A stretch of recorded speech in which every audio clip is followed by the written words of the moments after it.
Hello everyone, welcome to another part of ZAT 2026 top 100 quantitative aptitude question. And these are the questions you must solve before the examinations at 2026. And this video is series is all about some PYQ, some new questions that can be asked in the examination. So if you have missed the first part, you can find the link in the description or PDF मेरा Telegram group पर available है. You can find the link of that Telegram group in the description as well, right? So let's solve first question of the video.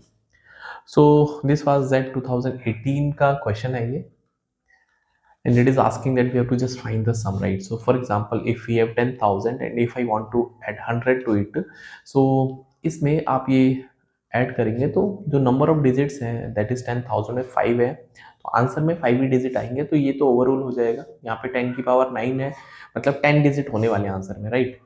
तो 2 4 6 8 10, तो ये options हैं first 4, right? अब add भी कर सकते हैं, इसमें कोई बड़ी बात नहीं है, ऐड नहीं कर सकते, बट थोड़ा लॉजिक लगाते हैं ना.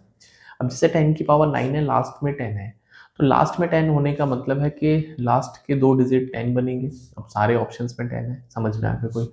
अब 1000 लिखा है, 1000 का मतलब क्या है कि यहाँ पे जब आप ऐड करोगे तो ये वाला डिजिट आपके पास 1000 वाला है, राइट?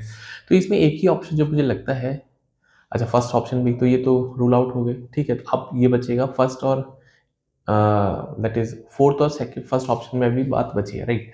अब आपके पास 10 की पावर 6 भी है, राइट? तो 10 की पावर 6 का मतलब है कि 2 जीरो उसके बाद 1, ऐसा, ठीक है? तो 2 जीरो उसके बाद 1 आएगा, तो ये वाला भी ओवरऑल हो जाएगा. Option number D correct, right? आप ऐड करना चाहते हैं तो यू कैन ऐड, राइट? तो उसमें कोई बुराई नहीं है. चलिए नेक्स्ट क्वेश्चन. हाँ, ये अच्छा क्वेश्चन है, ज्योमेट्री का क्वेश्चन है, और जेड में ज्योमेट्री अच्छी आती है, तो you must focus on the geometry as well, right? So question बोलता है आपसे that the diagonal of a rhombus of side 15, right? तो ये डायगोनल है. रोम्बस में जो डायगोनल्स होते हैं they bisect each other, first of all this is important, and they bisect at 90 degree and all the sides of a rhombus are equal, right? तो side 15 है, तो डायगोनल्स का जो रेशियो दे रखा है 3:4 दे रखा है, राइट? तो मैं एक काम करते हैं, इसको 3x मान लेते हैं, इसको 4x मान लेते हैं, भाई ये डबल होके 6x हो जाएगा. तो आपको एरिया ऑफ द रोम्बस निकालना, राइट? तो एरिया निकालने के बहुत सारे तरीके हैं, ठीक है? बहुत सारे तरीके हैं. तो अगर हम यहाँ पे थोड़ा सा अपना फोकस शिफ्ट करते हैं, 90 डिग्री आपको मिल चुका है, the diagonals are in the ratio. ऐसा है ना, जैसे आप ये समझो कि D1 और D2 का रेशियो 2:3 है. अगर मैंने D1 को आधा किया और D2 को भी आधा किया, still the ratio remain as it is, right? इसीलिए मैंने हाफ पोर्शन को 3 मान लिया है और हाफ पोर्शन को 4 मान लिया, राइट? तो using the Pythagoras theorem, this is 3x का होल स्क्वायर प्लस 4x का whole square, this is 2 to 5, so this is 16 25, 16 plus 9 is 25, x square is 2 to 5, तो x स्क्वायर का वैल्यू यहाँ पर 9 आएगा, विच इम्प्लाइज x का value 3 आएगा, right? So once you have x का value 3, so ये जो वैसे भी ट्रिपलेट फॉलो हो जाता है, राइट? ये 9 है, ये 12 है, ये 15 है, राइट? तो बिकॉज x का वैल्यू 3 है, तो 3 3 9 3 4 12. सो इसका एरिया कितना होगा ना, एरिया, तो area of the single triangle is half into base is 12 and this is 9, तो 54. अब ऐसे आपके पास 4 ट्राइंगल्स हैं, right? We have 4 triangle 1 2 3 4, so area is nothing but the 54 into 4, that is 216 centimeter square. So none of the option is matching, so option E is the right answer. I believe it is clear, right? चलिए आगे बढ़ते हैं. We have next question. Now it is asking that the price of a product is P. The shopkeeper raised its price by X%, then offer a Y% discount on the raised price. The discounted price become P, right? Again become P. If Y is the difference between X and Y, we have to find the value of X, right? ये भी अच्छा question है. Just hold on, मैं थोड़ा सा अपने आप को छोटा करता हूँ फ्रेम में, right? So that you can clearly see the options, right? चलिए, तो now it is saying that we have a price P. Now first it has been increased by X%, so this is P into 1 plus X upon 100. Then the discount is offered, so again ये discount offer किया गया है on the raised price, so 1 minus Y upon 100, because discount is a negative quantity, the discounted price again becomes P. सो ये आपके पास P हो गया है, ठीक है? The discounted price again becomes P. तो ये P से P कैंसिल आउट हो जाएगा, तो आपको X एंड Y का, राइट? तो यहाँ पर अगर मैं इसको देखता हूँ, 1 minus Y upon 100 plus X upon 100 minus X Y upon 100, equals to 1, so ये 1 से भी 1 कैंसिल आउट हो जाएगा ऑफ कोर्स, राइट। यहाँ पे 10,000 हो जाएगा, तो x minus Y upon 100 equals to X Y upon 10,000। ये 2 जीरो से 2 जीरो भी कैंसिल आउट हो जाएगी, सो आई कैन से कि x minus Y into 100 should be equals to x into Y, right. ये okay, so now it is also given that y is the difference between x and y, right? Means y equals to x and y. तो आप x and y की जगह you can put directly y, right? The difference between x and y. So because x is positive here, right? So this is y into 100 equals to x into y. So I can say x is 100. So if x is 100, then y should be equals to 100 minus y. So y will be 50, right? Now it is asking that what is the value of x, so x is coming out to be 100, and let's verify whether that is correct or not, right? So suppose we have the price 100. First of all, it has been raised by 100%, so it become 200%. Now it has been decreased by 50%, so it become 100, right? So that's it, very important. So option number D correct. Now moving ahead to the next question. ये कुछ बहुत लेंदी, jet का एक खास बात है कि बहुत लेंदी क्वेश्चन डालता है और बच्चे जो हैं एग्जॉस्ट हो जाते हैं, राइट। चलिए शुरू करते हैं।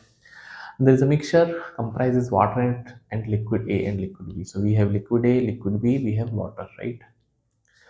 The volume of the water is 1/3 of the total mixture, right. तो वाटर यहाँ पे 1 है और ए और बी को मिला के आपके पास है टोटल, आपके पास 3 यूनिट्स हैं, ठीक है। तो I can say volume of A plus volume of B मिला के 2 यूनिट्स मिलेगी, ठीक है। Total volume 3 and the volume of liquid A and B are in the ratio 5:8, right.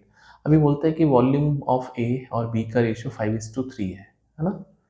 तो अगर ये 8 है ना भाई, अगर मैं इसको 5x प्लस 3x को 2 यूनिट बोल रहा हूँ टोटल के हिसाब से, तो 8x का वैल्यू 2 हो जाएगा, तो x का वैल्यू 1/4 हो जाएगा। x का वैल्यू 1/4 हो जाएगा, मतलब आप ये सोच के देखो कि जो 8x है वो 2 यूनिट के इक्वल है ना। तो फिर x कितना हो जाएगा 1/4, राइट। तो अब यार इसको एक काम ना करें और सिंप्लीफाई कर दें, ठीक है। जैसे आप ये जो है ना, ये 2 पार्ट को रिप्रेजेंट करेगा, मतलब 2/3 है ये, तो 2 को आप 8 बोल रहे हो तो फिर इसको 12 बोलेंगे, ठीक है। तो ये टोटल 12 हो जाएगा, ठीक है। तो आप एक काम करेंगे, 5x है, ये 3x है, तो फिर ये 4x बनेगा, तो तब जाके ये 12x हो जाएगा। आई होप आपको ये समझ में आया होगा, right. This is again important. ये सब चीज़ें ऐसी हैं ना जो आपके दिमाग में जल्दी जल्दी क्लिक करनी चाहिए, if you are writing the examination और if you are willing to solve the question very easily, और जल्दी करना है, राइट। मतलब a का वैल्यू 5 है, b का 3 है और उसमें 4 है, तो 1/3 हो गया, और ये सब आपने इसको कंप्लीट कर लिया, right. Now to remove the water, अब वाटर को रिमूव करना, the mixture is passed through a porous medium which completely absorb the water, right। तो एक porous medium से पास करेंगे जिसमें पानी जो है completely 100% absorb हो जाएगा, और partially A और जो liquid A है वो partially absorb होगा, मतलब थोड़ा बहुत कम होगा, not 100%। Also this porous medium absorbs 200 ml of the initial mixture। अब इस पोरस मीडियम ने 200 ml पूरा इनिशियल मिक्सचर का एब्जॉर्ब कर लिया, मतलब वाटर भी है, सम पार्ट ऑफ ए भी है, and the ratio of the volume of liquid A and B in the residual concentration becomes 7:9, right। अब जो फाइनल बचेगा उसमें, जो आपके पास फाइनल बचेगा उसमें A और B का जो वैल्यू है वो 7y और 9y बचेगा, बिल्कुल सही बात है।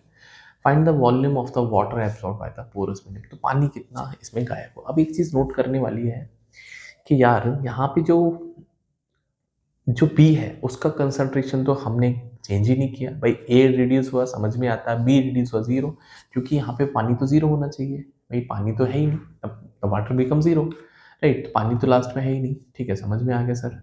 तो यहाँ से ये जो वैल्यू बनेगी दैट इज 16y टोटल बनेगा, और उसमें से 12x में से अगर मैं 200 ml को माइनस करता हूँ ना, बिकॉज 200 ml पूरा मिक्सचर गया है, that becomes equals to 16y, right. ये भी एक समझ में आ गया, मतलब यहाँ से 4 कॉमन ले लेता हूँ तो 4 3 जा 4 से 50 इक्वल्स टू 4y, एक ये भी लॉजिक है, राइट। अब आपसे बोलता है कि वॉल्यूम ऑफ द वाटर कितना एब्जॉर्ब किया है पोरस मीडियम में, राइट।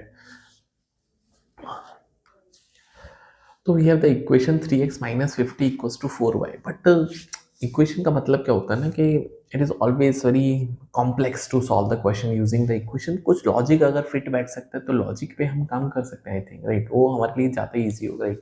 आपको ऑप्शन दिखा देता हूँ आई थिंक. हाँ, नेक्स्ट ऑप्शन 120 का भी, राइट. तो देखो इसको थोड़ा लॉजिक लगाते हैं, आप सोच के देखो, ठीक है.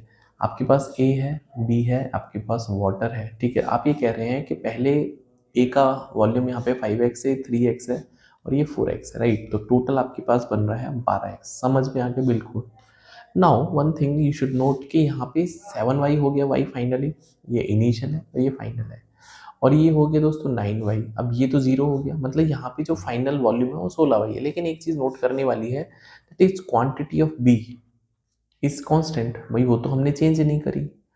So what I can say कि अगर आप इसको 9 बोलना चाहते हो, 9y या 9 का मल्टीपल, तो आप इसको रादर देन हम 3x माने हम इसको 9 का कोई मल्टीपल, तो अगर मैं इसको 3 से मल्टीप्लाई कर लेता हूँ, है ना, 3 से, तो ये 9x हो जाएगा. और यहाँ पे मैं इसको फिर 9x ही मान सकता हूँ, मतलब ये फिर 7x हो जाएगा. क्या मेरी बात समझ में आ रही है? ठीक है, क्योंकि हमने दोनों तरफ इक्वल क्वांटिटी कर ली. और आप ये भी बोल सकते हो कि 3x का वैल्यू 9y है, वो भी परफेक्टली फाइन है, तो x का वैल्यू 3y आ जाएगा, राइट. तो अगर x का वैल्यू 3y आ जाएगा तो आप उससे भी सॉल्व कर सकते हैं, राइट. बट मैंने दोनों को इक्वल कर लिया, राइट. अभी ये समझ में आ गया राउट. अभी आप x का वैल्यू, मतलब यहाँ पे भी अगर मैं 3 से मल्टीप्लाई करता हूँ तो ये भी 3 हो जाएगा. मतलब जो इनिशियल क्वांटिटी वो 36x है और जो फाइनल क्वांटिटी है that is only 16x in terms of x, right. तो क्योंकि मैंने x और y इक्वल कर लिया, राइट. तो आई कैन से 16x, राइट. और अगर आपका दिमाग उतना नहीं चलता है ना, तो आप x की जगह 3y पुट कर लो, तो ये फिर हो जाएगा 15y. और ये हो जाएगा 9y, x की जगह 3 ट्रिपल कर देंगे और ये हो जाएगा 12y. और ये हो जाएगा 36y, राइट. आप ऐसा भी सोच सकते हैं क्योंकि x का वैल्यू आपके पास, ठीक है, तो ये 16y है. तो हम यहाँ से एक चीज़ ऑब्जर्व कर सकते हैं कि 36y और 16y का जो डिफरेंस है, टोटल जो क्वांटिटी एब्जॉर्ब हुआ है वो 200 ml हुआ मिक्सचर का. तो 20y का वैल्यू अगर 200 है, विच इम्प्लाइज y का वैल्यू 10 है. ठीक है, आपको निकालना पानी का क्वांटिटी जो रिमूव हुआ है. तो मेरे अकॉर्डिंग वो 12y है और y का वैल्यू आपको 10 दे रखा है, तो यहाँ पे 120 ml आ जाएगा, राइट. y equals to 10. तो बहुत लॉजिकल ये सॉल्यूशन था. आई थिंक आपको मज़ा आया होगा एक सब सीख के. लेकिन इसके लिए ज़रूरी है ना, प्रैक्टिस अच्छी होनी चाहिए, राइट. एज आपको इसको इक्वेशन बना के थोड़ा सा ये कॉम्प्लेक्स हो जाएगा, ठीक है. तो I don't want to get you into the complex problems, थोड़ा लॉजिकल भी सोचना चाहिए, राइट. तो ऑप्शन नंबर यहाँ पर हम 120 मार्क करेंगे, राइट. चलिए आगे बढ़ते हैं. ये भी बहुत प्यारा क्वेश्चन है, राइट. बहुत ही अल्टीमेट क्वेश्चन है, आप इसको भी ट्राई करिए, यू विल लव इट. कि यार क्या क्वेश्चन पूछे, राइट. बोलता है आपके पास there is a coin of radius 3 centimeter that is randomly dropped on a square floor full of square shaped tiles of 10 centimeter each, right. मतलब एक स्क्वायर है जिसमें ये 10 सेंटीमीटर का साइड है, राइट. तो एक कॉइन है जिसका रेडियस 3 सेंटीमीटर है ना, इसका रेडियस 3 सेंटीमीटर, तो डायमीटर 6 सेंटीमीटर हो जाएगा. बिल्कुल. क्या पॉसिबिलिटी है कि जब आप इस कॉइन को फेंके इस स्क्वायर टाइल के आसपास, the coin should not cross edge of the any tile.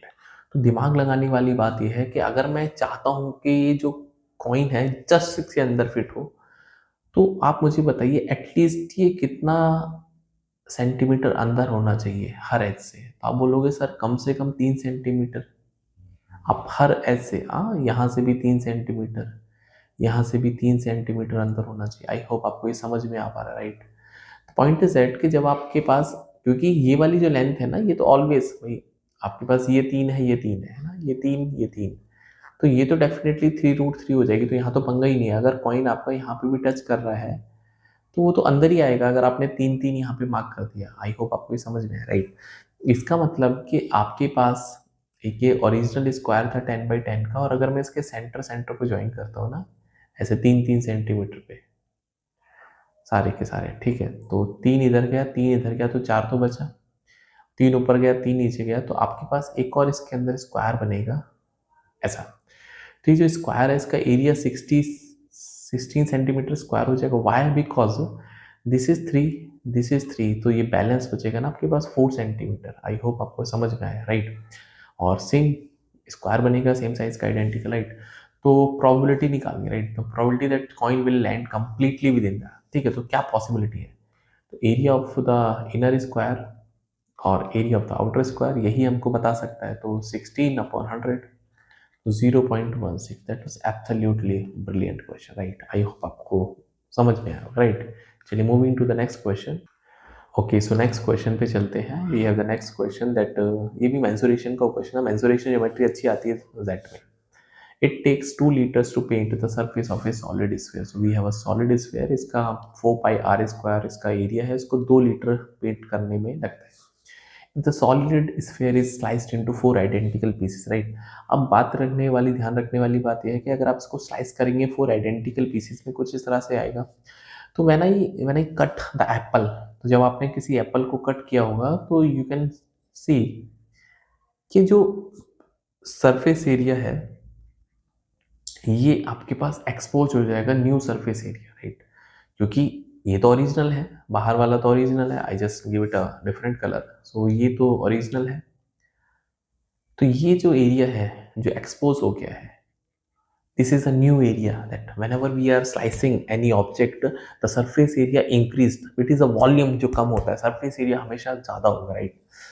ठीक है, तो जो न्यू सरफेस एरिया होगा इसको NS से नाम दे दे, तो ये तो 4 पाई आर स्क्वायर तो रहेगा ही रहेगा, plus 2 pi R square. Why? Because ये जो सर्कल बनेगा ना, एप्पल को अगर आपने कट किया होगा तो सर्कल शेप बनता है। नाउ अगेन मैंने इसको एक और कट मारा, तो जब आप इसको एक और कट मारोगे कुछ इस तरह से आपको मिलेगा, राइट, ये ठीक है, इस तरह से। तो ये भी आपके पास और ये भी आपके पास मिला के एक सर्कल बनेगा, that is pi R square का, बिकॉज ये सेमी सर्कल बनेगा, ऐसा सेमी सर्कल बनेगा पाई आर स्क्वायर। तो समझ में आ गया। तो प्लस 2 पाई आर स्क्वायर और मिलेगा। आई होप आपको समझ में आया। पहले हमको पाई आर स्क्वायर, अभी आपने एक और, तो ऐसे ऐसे कितने हो गए, आप जितने कट मारेंगे उतना आपको मिलता चले जाएगा न्यू सरफेस एरिया, राइट। ठीक है, क्योंकि जब आपने इसको कट किया ना, तो अभी कट करने पर आप देखो कि आपके पास 4 पीसेस हैं, तो इसका जो एरिया है ये तो पाई आर स्क्वायर है, और इसका भी एरिया मिला के तो एक है ना, एक पार्ट का जो एरिया है वो 2 पाई आर स्क्वायर है। तो ऐसे ऐसे आपके पास 4 पार्ट्स हैं, तो टोटल हो जाएगा 8 पाई आर स्क्वायर, राइट। तो सवाल पूछा है कि आपको कितना, how many litre will be required to paint all the surfaces of these 4 pieces, right. सबको आपको जब कट करेंगे तो new surfaces will be exposed, तो 4 पाई आर स्क्वायर में 2 लीटर लगता है, तो 8 पाई आर स्क्वायर में कितना लीटर लगेगा आप ही बता दो। 4 लीटर लगेगा, डबल हो जाएगा, तो 4 इसका राइट आंसर है।